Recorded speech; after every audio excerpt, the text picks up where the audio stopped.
It was meant to be the future of home. A silent, efficient servant.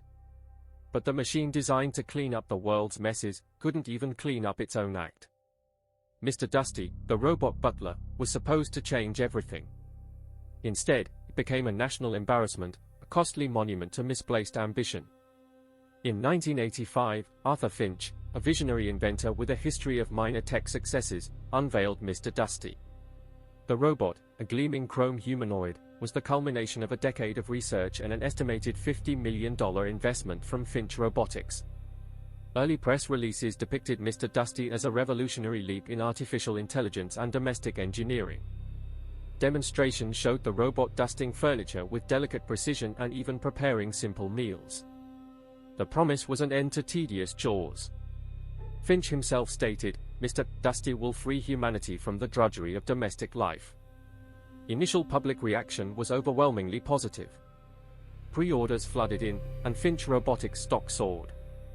However, behind the polished facade, the reality was far more chaotic.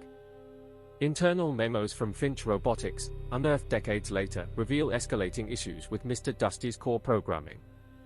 Its sophisticated object recognition system frequently misidentified household items, leading to destructive cleaning attempts.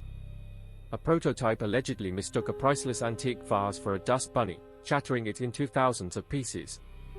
Another incident involved Mr. Dusty attempting to organize a kitchen by systematically throwing all contents out of the windows.